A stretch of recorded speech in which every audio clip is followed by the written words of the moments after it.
Wa ama phawba haiba nanghaudraba Mangal tatkhriba phone aduda yenglaga Momo nokjay.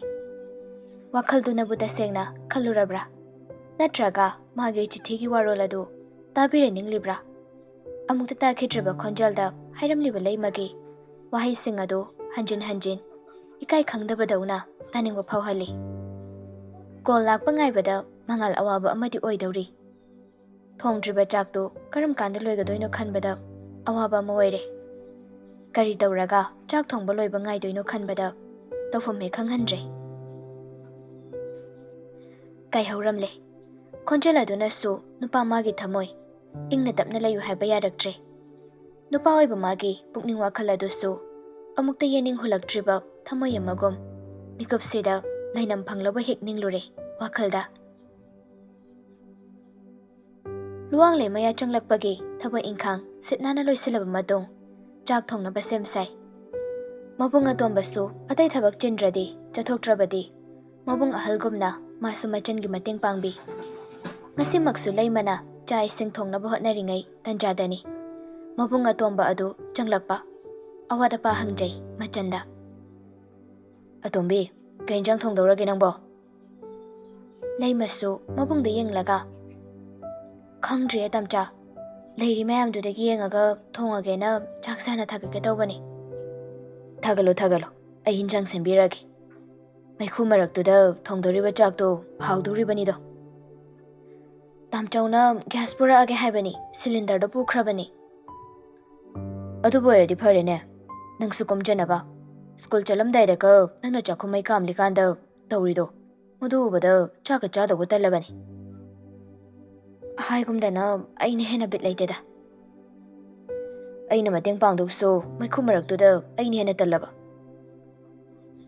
noklaga mabungna phagi tawrai aduga changsinduna leiriba hinjang sing adu puraktuna kari kari yauri yenglaga semba haurai wari makha su taraklami lairik tubu kamdawrige nangbo changanda charaga phamung karaga adum tumlabra haba tumdi paye tamcha exam su khanghore ko asonba subject sing du yenglaga coaching chatpana phadoiro adum chatrasu yadoribra chai singkidi kemda warun aisu tamsuk su leiri amane sinaraga adum thongba yai ahoy tamcha chatpa hauna ba hainari kuiraroi chatpa hauradoini hayengwai exam result to phajarake hairadi matam leiringai sida khara honaraga wahu haisida leiko leimado mabungi wadu pai khumpi baga sangdre mutliba sing ado changna ba hotnabada awaba mu oire mamit sumai khuduna thupagi mapi ira chelabani tamcha singsimda kangdraba khangdi chakna ba kambada mitkaloin thupi pise kapada makhol thokte da khai aina ngasai na haibaduni chakse hawdori to ko na ado chenga changdana badi to ko singdo ai macha macha oina khaibirake se asamna mabungna mateng pangduna chai singdo loisin minaraga chaminaraba matong magi kada loina changnakre leima sumagi kada charge tokduna thanamliba phone adu lokthokduna pamung manakta changlaklaga pamung dukan thokduna semi maikhu marakta ngai hakti kaurure mangalgi ngasaigi chithigi warol adu chithigi warol kharada narik yeningba walabasida full romance tawrabadi kadaidagi exam kadaidagi lairik masana maning halak patabani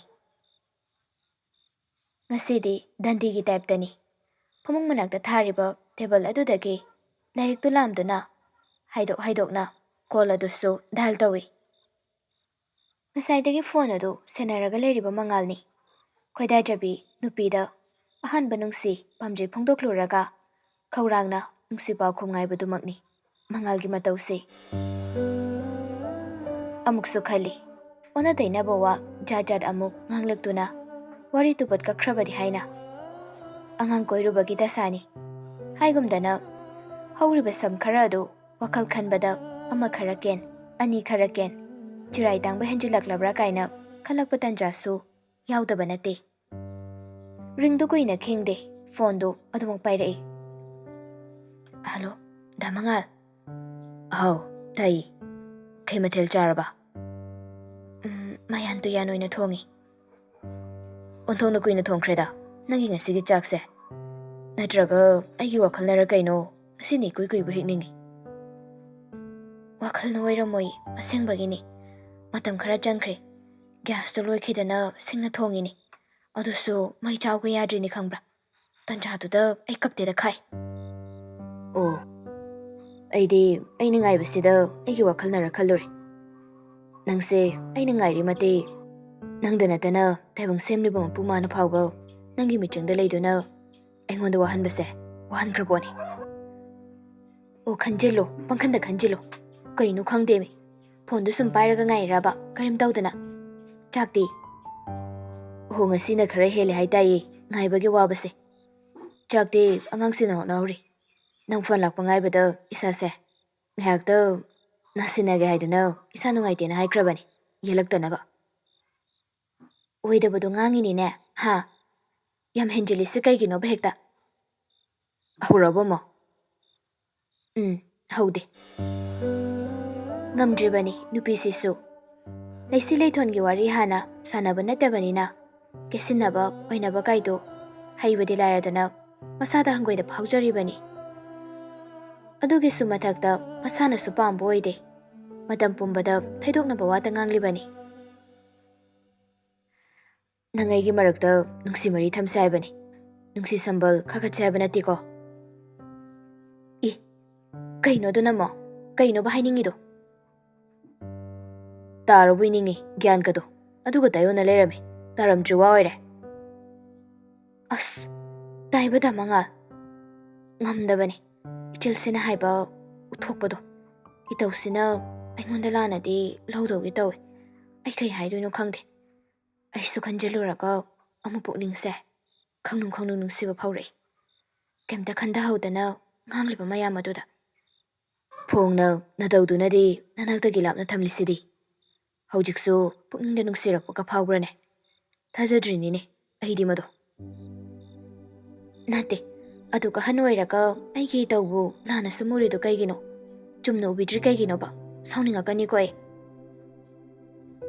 nanakta nakna leiramlabadi miko khudingna tramaksu nadawdo khangnaba sena jaramgadawani lamna uribana tawsidi thamoisina penboide ai nungsidi hari natro dude haurakle marai thok onthoklaga hanagi mafamda pop tai mangal mana tawjare pumba nungde singchaiba oina thoklabra haina khanjarei nungsibagini nungsibi khani risi thamoidudagi nungsiri kharadang oirabasu khikpiyo haidana hanjan haijarise nade nang kari oina khallurage aise nungsiba masa khangdabi oina ururaba ahanbani damangalna aroibasu oige khankrabani chunbalda wahi oina haidrabasu thamoidadi lengdana thamli haidoktabi thamoida thambaga haidoklaga thamoida thambaga matamgi matungina anidugi khenabasu lakani thamoida khak thambado madu wadro chinbal wang malanduna wahi singado thamoida yoholo aisu miramsida sor hondoklaga gyan tana nangna lehanbibase kayam kaigi haibani ngamde ikaije kanada damangalda kedobagino atu ikairidubo khangde ikaiba phawi chumna pau phaunabadi ai kaisu khanjilude aduga kitang kanaksinaba manba wari matang yoraklabadi isase matomta hangoiba phawre hekta ngamde wasu thaidoklaga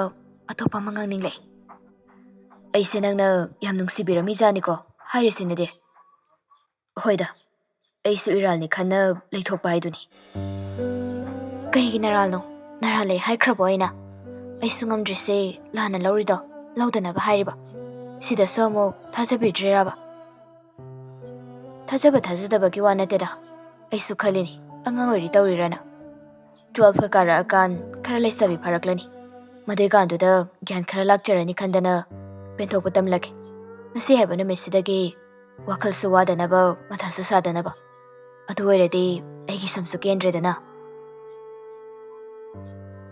leima lairiktu hangdokli haibagi wani lairiki wari kokta changba nate sum hangdoklaga yengliba haibaduni Tapna tapna hꯧjikta nauni yening hulaktuna nungsi ipakta punna tawminadawribra.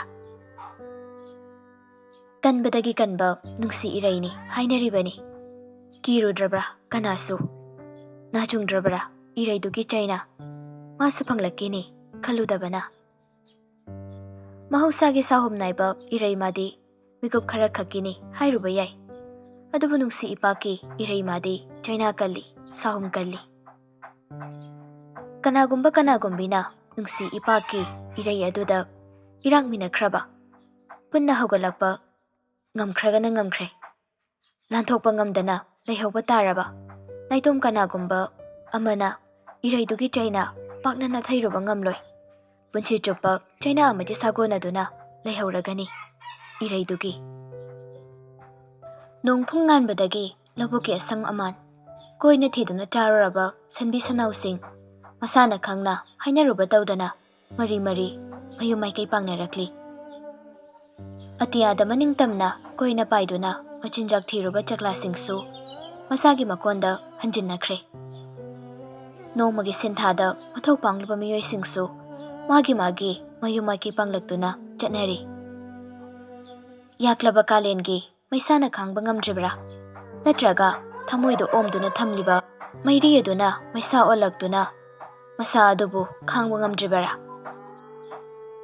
Nungthil nungsa khara nemtharakpa matangdagi achikpa mafam thiduna hangchiklanghlambadagi lekaigi pukhri achokpa mapanda phamduna leirakliba phana kuire haibasi amamangan sinaramdai matam asina takli. Wakhal amada unglaga pukhri aduda hauriba tharosing adubu munni yenglaga manakda leiriba leitum napi makhutuna apanga lamduna tapna su thadari. Haukiba punsi tangkaktugi warida sangsara madani leiruribadu. Tanja adudani matau leibi mamanabi chinglembiga dukandagi fi sanaba langlaururaga halakpani. Chalamlibadu khajik matau leibigi khudangwaira paiduna chinglembina haire. Matau ada pukhri mapanda phamlisibu damangal sana natro. Mahadi numita silasi phawba kaidawriba. Ising sokpa tholakpadi oiramoi. Maning pukrida ising leitabasi nate kaidawri jano. Sabasida yachangakpagi ngahak hangchiklanglaga pothaba oirambasu yaida. Hoi, ado se langse pairamo. Ai haipeta manakta changamge. Amu kaidawbano. Chinglembina wa makha tadringai. Seba kuirumi ngahaktang neba. Waham tahiram gidawbani. Nangna moi mama chagi wajaba khanbi basehen maliko. Mama na khara nangge waba ubi. Machanu pa naitom yawbasidi minungse haibado. Magi thamoida mache khajik phawba napaktraba maliko. Ngahangdana leirunse namita sinkrani. Semi nunghaitin tawbani kuiro oiba.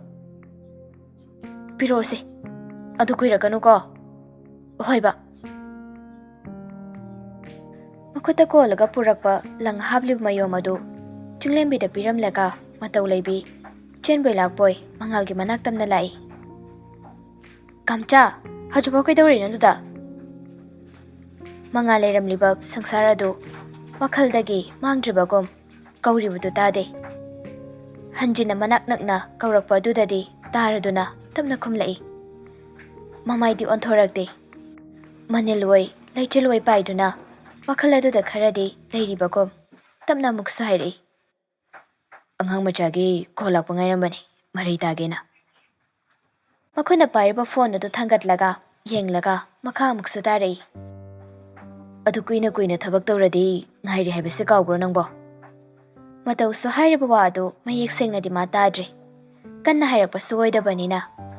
Lambida cheliba gari singi makhol aduga mayek sengdrabasu wahai kharadi tahauri.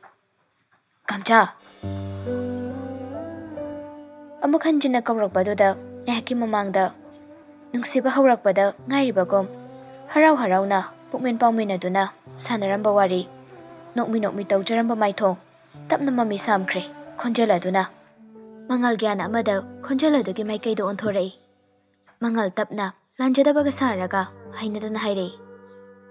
Kaino Kaidaurage?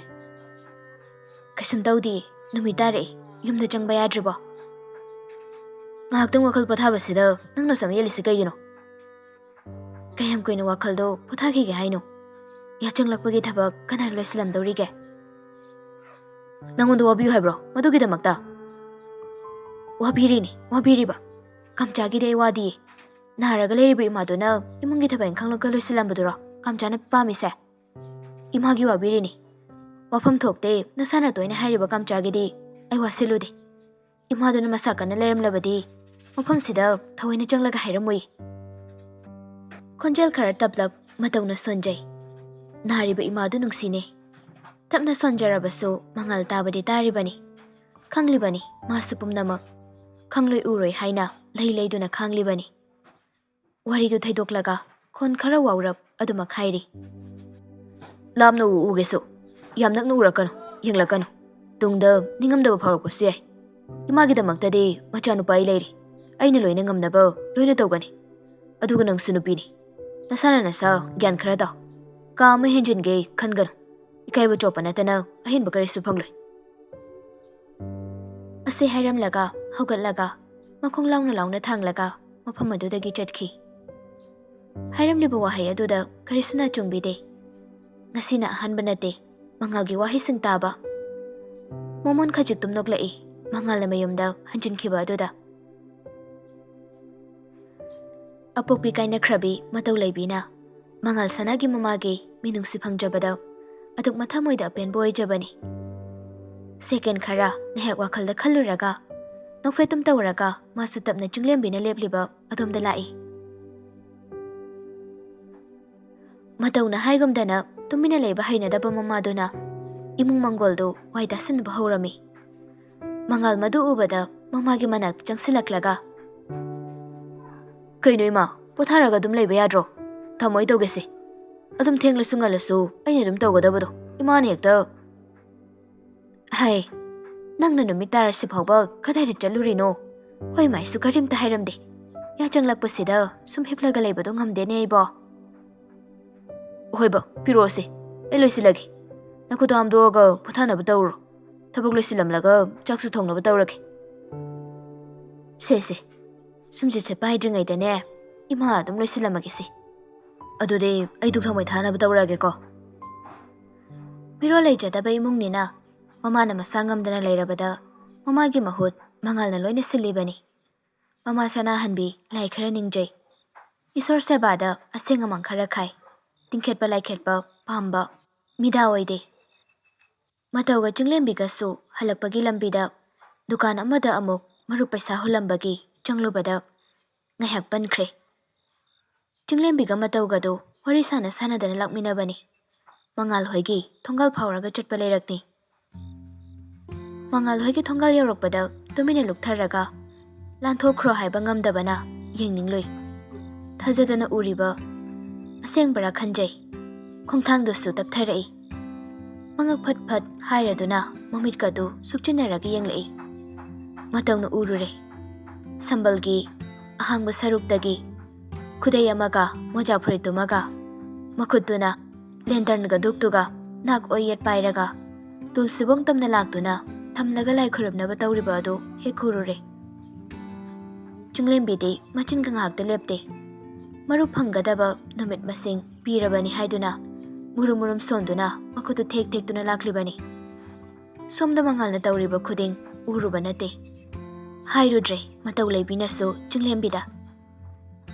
Ningol magi mathamoi penjai.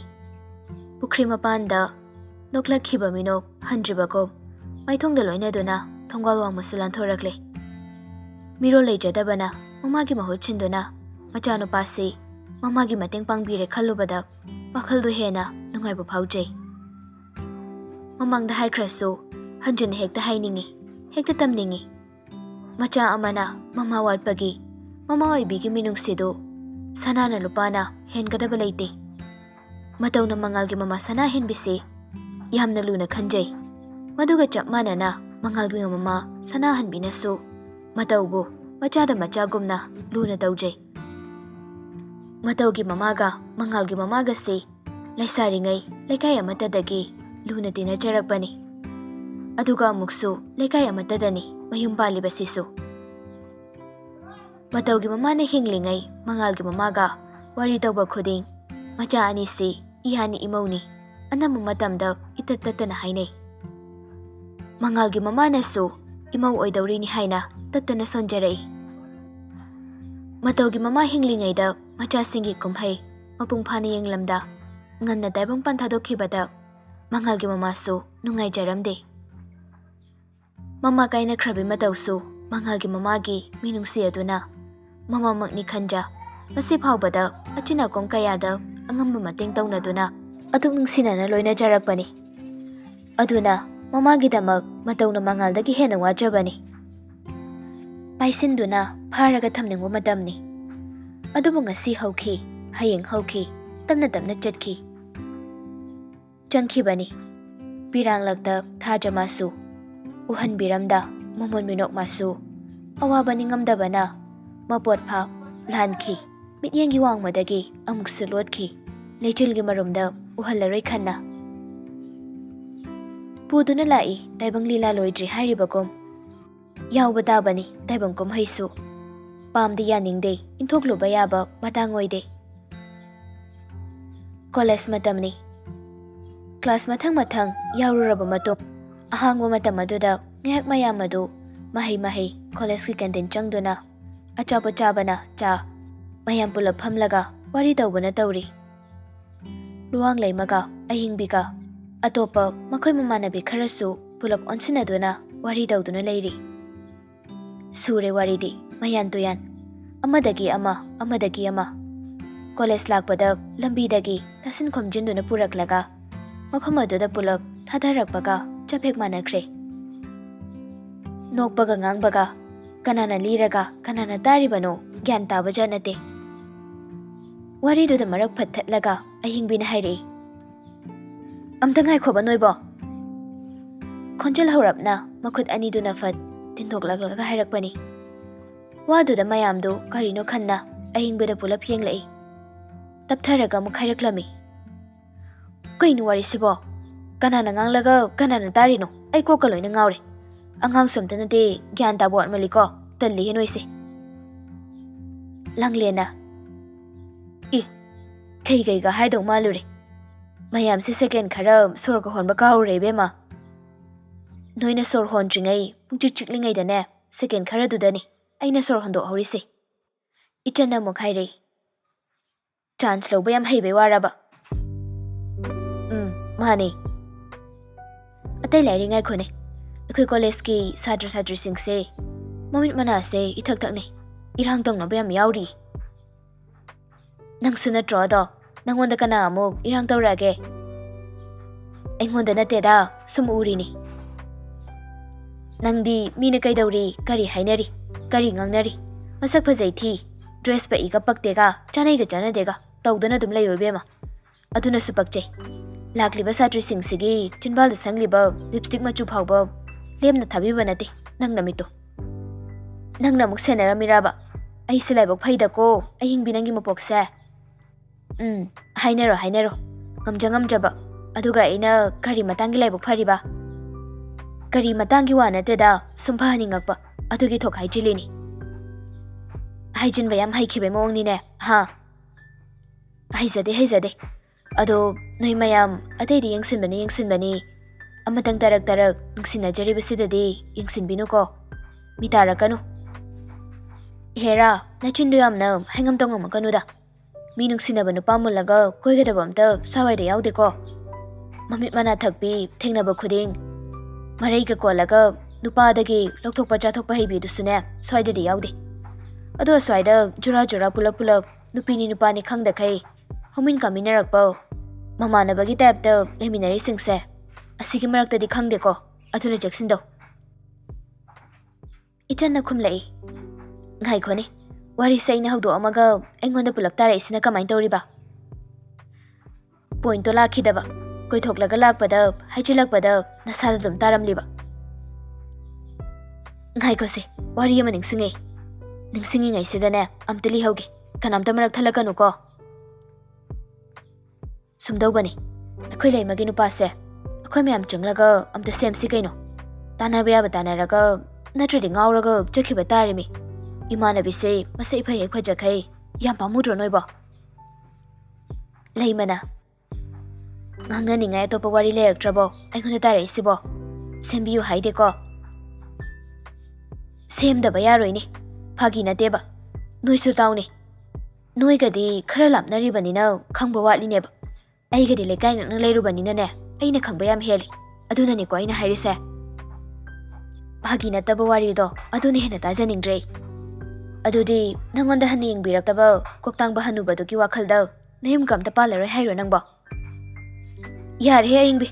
Madui nupadugi warido palakano. Yam thin saungningi. Migi thamoi olamba nupado.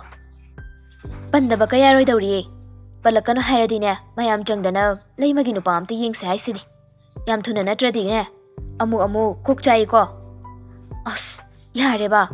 Noise deba to yare. Madui matangdo. Nathogam leite noise.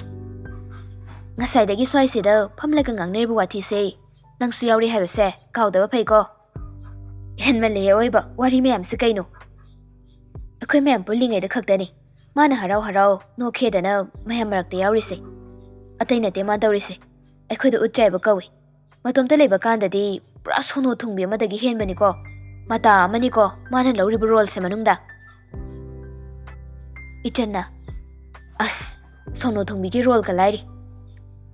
Amaleri se kanano. Auto driver. Phagi dagi swaida soidana samphoina ba soire ko. Kanagi auto driver no. Yam taningde. Mathung chabori amata sanaroi domni noise.